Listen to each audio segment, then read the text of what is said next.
Welcome. My name is Mr. Scott. Let's get right into why you are here, which is to learn how to be more financially successful. This is our first lesson in our series on financial literacy, and we're going to cover some really important things both in this lesson as well as subsequent sessions. So, first, let me introduce myself very briefly. I was a career classroom teacher for 15 years. I taught at elite private schools around the country, as well as being a financial and investment club advisor for many of the schools that I worked at.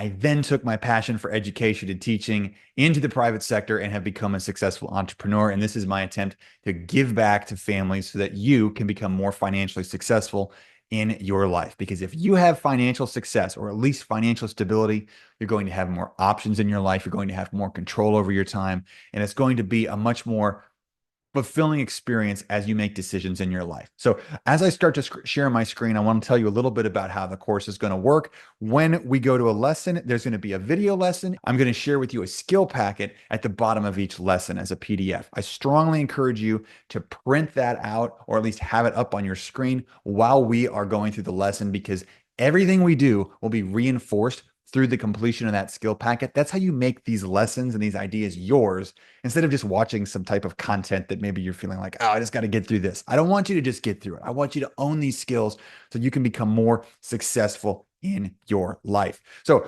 here we go. So this whole class is about several key ideas, and I want to just highlight those up front. You're here to learn the basics of financial literacy. Wow, that's a line. That's not an underline. That's a straight line right through the middle of the words.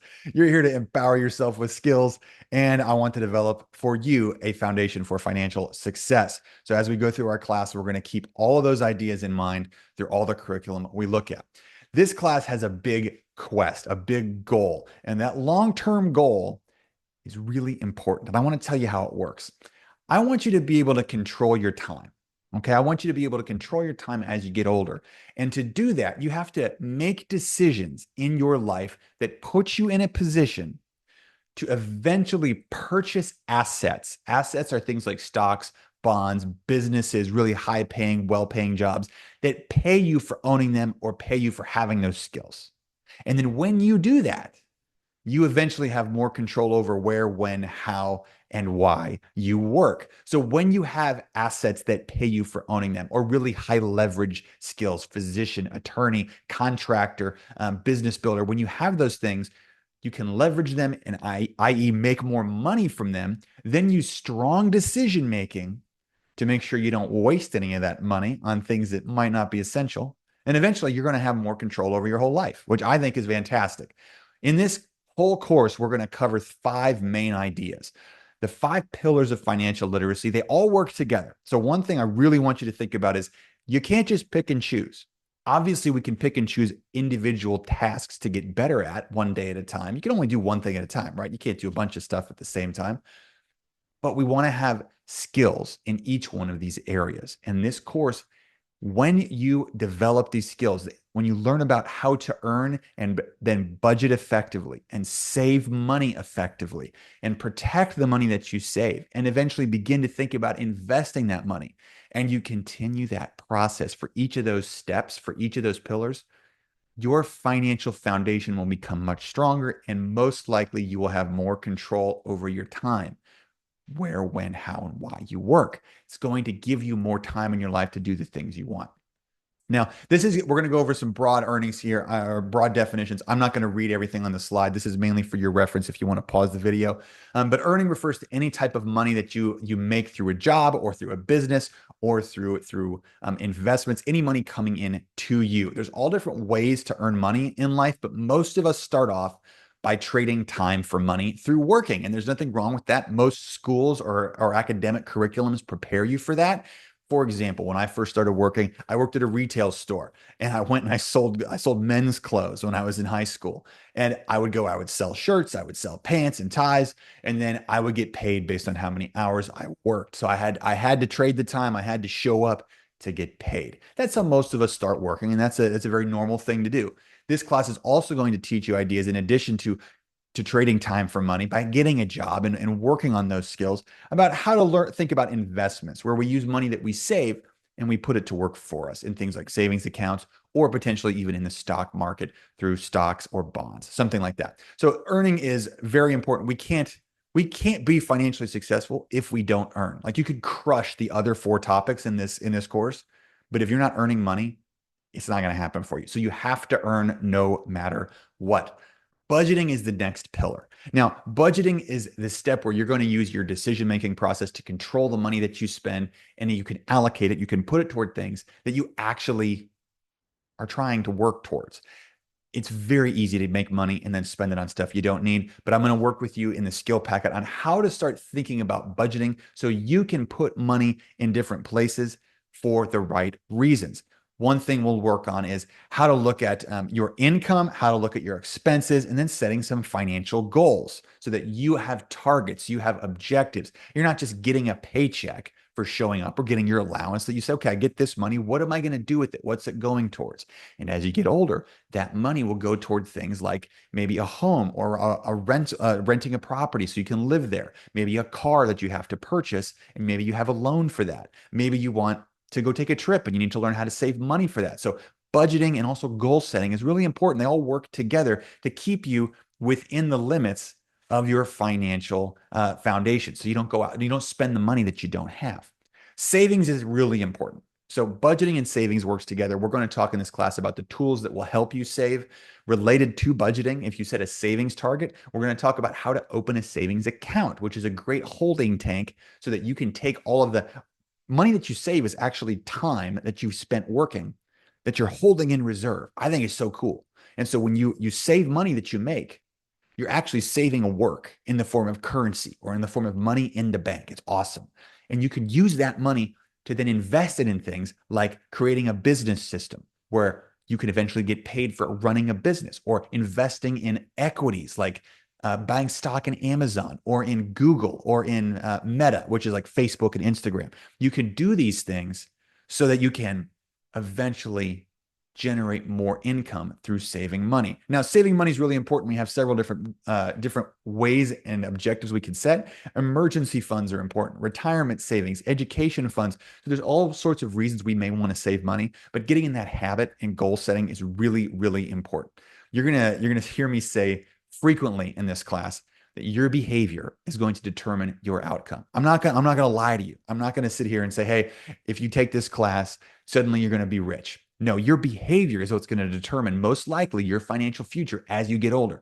And this class is going to prepare you with things you may want to adjust about your behavior to put you in a great position to hopefully become more financially successful. Now, the next pillar of financial literacy, protection. So protection involves the fact that sometimes stuff happens. One time I was younger, I had my car, I was driving it around, and I like backed it into a light post. It was really embarrassing. So my car insurance, I called them up and they made me pay a little bit for being a bozo. That's called a deductible. And then they paid for the rest of the damage. So sometimes things happen in the real world that maybe are our fault, or maybe they're not our fault. Maybe we get into a car accident. Hopefully everybody's okay. But we need to understand how to protect the money we save. And we can do that through insurance. So protection is financial protection involving measures to safeguard against unforeseen events in your life. So there'll be things like health insurance, life insurance, property insurance. We'll get into that in a later lesson.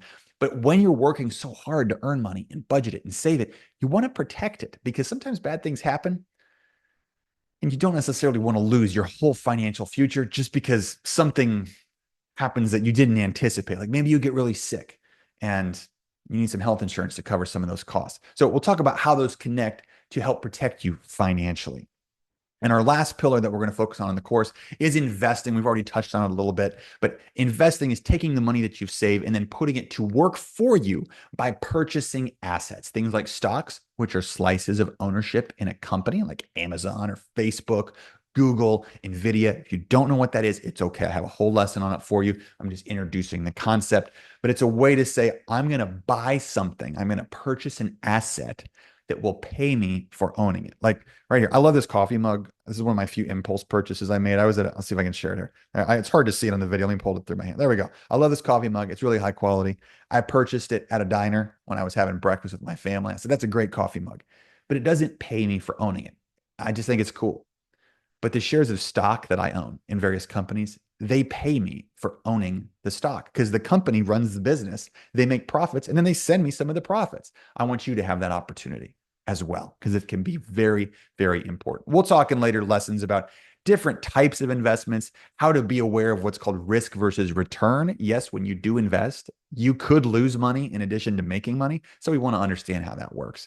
And then we want to look at what's called the basics of portfolio diversification.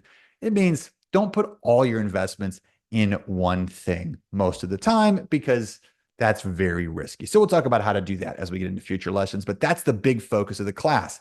Now we're going to move into something today about how you can think about goal setting and decision making, because that forms the foundation of being financially literate.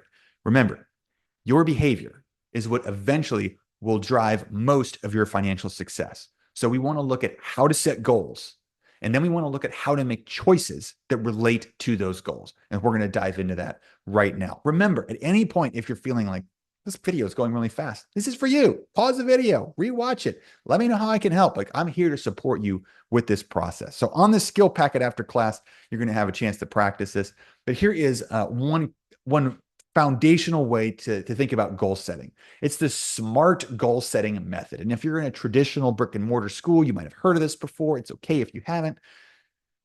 Let's talk about how it works. So every goal you set has to be, it has to have some type of parameters. And this process will help you with that. For example, you want your goal to be specific. So you got to clearly define it. Like, I want to save $10,000, or I want to eventually take a vacation out of the country. Whatever it is, you have to have it clearly defined. Measurable means that you have to establish a concrete criteria that allows you to say, hey, I'm making progress. So for example, if I said something like, I want to get better at finance, that's not really specific, nor is it measurable. Like, how do you quantify that? But a different goal might be to say, I want to build my investment portfolio from $5,000 to $10,000. That is something I can measure, and it's highly specific. Your goals need to be achievable. And this is, I've worked with thousands of kids. Look, I've taught at private schools around the country. I taught at public schools for a part of my time in my career. I've worked with thousands of kids in the traditional brick and mortar classrooms. I've worked with thousands of other kids online. I've worked with adults a lot of my career. And one thing I've seen is people tend to set unrealistic goals that they can't actually achieve. And that sets them up for so much frustration. I would encourage you to actually start smaller. Set a realistic goal. Like in our family, my daughter, we talk about how to save money. And we talk about, well, what's a realistic goal? And for her, she's a young kid. And for her, she's like, I want to save $100. That's a realistic goal. And so she works and does her chores, and she puts her money in her savings account. We have a little piggy bank in our house. And so she can measure that, but it's achievable. Like, it's something that she's able to do over the course of several months. It's not like saying, hey, I want to buy a house. For a young kid, buying a house, that's great, but it's not practical. It's not in the moment. That's a longer term goal. So make it achievable so you can actually celebrate when you get there. Relevant. The goal needs to align with what you're actually trying to do. So make sure that you think about what is important to you in your life, and that the goal that you set actually connects to that. So for me, financial security is really important. I'm not trying to make billions of dollars in the stock market with my investing decisions. I'm not trying to grow the biggest business in the world. I just want to have a secure, strong business that sustains itself over time. And I want to grow a financially stable stock market portfolio that has very low risk. So these are the things that are important to me. My goals align with that. A goal for you might be something like, maybe you want to buy a car at some point. Maybe you're, a teenager and you want to buy a car, and you don't really want, you're safety oriented. I mean, it's important to think about being safe when you're driving. So you want to get a car that is, you don't want to necessarily like buy a motorcycle where you can get in an accident and get hurt. So think about what you're trying to do, how it aligns with who you are and your character, so that can guide your decision making. And the last part of this is time frame. Set a time frame to at least help hold yourself accountable. If you just say, hey, I'll do it at some point, and honestly, it's probably not going to happen, because then there's never any time pressure. In my life, especially in my working world, I like to set targets for when I put up either new content on OutSchool, or I develop I built a tech platform. So like when we're building parts out of the tech platform, I set time frames like 2 weeks, 4 weeks, 6 weeks, whatever it is. And I try to have my task or goal done in that amount of time. The skill packet's going to help you practice this. It's going to have you go through this process so that you feel more comfortable in applying it. Like you have to do it as opposed to just talking about it. Like it's got to be something you can actually work on. So I want you to do that after class.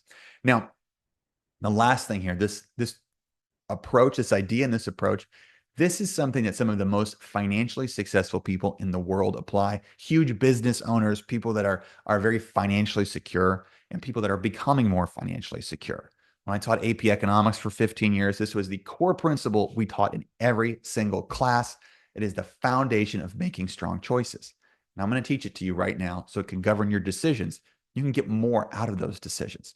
So here it is. This concept is called opportunity cost. And opportunity cost, here's the definition. It's the value of the next best alternative that you give up when you make a choice. That sounds boring. When I learned that, it sounded super boring. I'm like, what is that? Here's what it means. I know that you chose to watch this video for this class by the simple fact that you are here and doing it right now. And you gave up something to do that. The one thing that you would be doing, that's your opportunity cost for taking this, for watching this and engaging in this lesson right now. And you can be honest. Like when I teach this class, I do the same content in a live course. I ask students and I'm like, what would you rather be doing instead of this right now? They're like sleeping, playing on TikTok, playing video games, hanging out with my friends. Like, I get it. I'm a person. I was young. I understand. You made a choice, however, and you chose to give up something specific. So the opportunity cost of you being in this class right now is the one thing that you're not doing. Yeah, there's a million things you could have done, but the one thing you chose to not do, that is your opportunity cost. And why is this so important? Why is this so important? I'm going to tell you why it's so important. Because when you start making decisions like buying a coffee every day on your way home from school, or spending money on things that are, going out to lunch with your friends, those decisions add up. And those decisions could have alternatives. So instead of buying a coffee every day for lunch, maybe you save that $5. Maybe after a week, you take all that money and you purchase a share of stock. Now you have an asset that will pay you for owning it. But you have to understand the trade-off. So let's look at some numbers so you have some ideas here as to what this can look like. Let me share my screen here one more time just so you see a concrete example. So keeping in mind that each choice you make with opportunity cost, the why it's so important, each choice you make now can affect your financial future.